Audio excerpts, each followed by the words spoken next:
trees and woods, amazing shapes, colours, and I'm going to be doing this blog throughout the year. So I'll be here in the snow, here in the heat, in the sun, here in the spring as bluebells emerge, and right now I'm starting the blog in the autumn.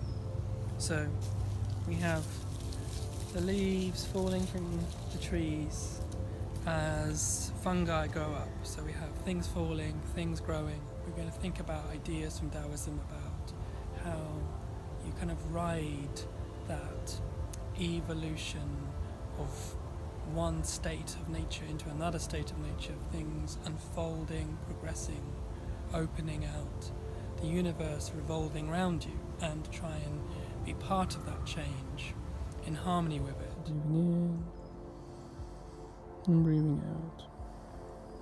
Now I want you to move your hands in a circular direction over your stomach. Okay, place your hands on your stomach and moving it around. So at the bottom of a circle, over to the right, up, over to the left and down. Circle.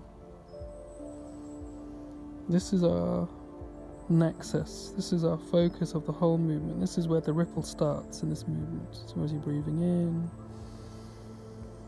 and breathing out. Breathing in, circle. Breathing out, circle. Okay.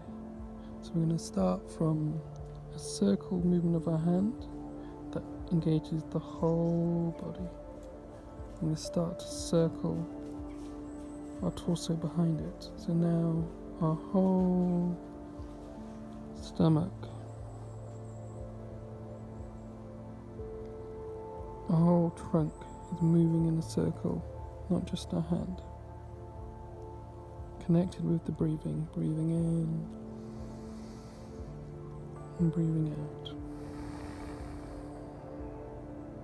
So from scratch, focus on the breathing. Breathing in through our nose, expand that balloon in our stomach, breathing out, balloon shriveling.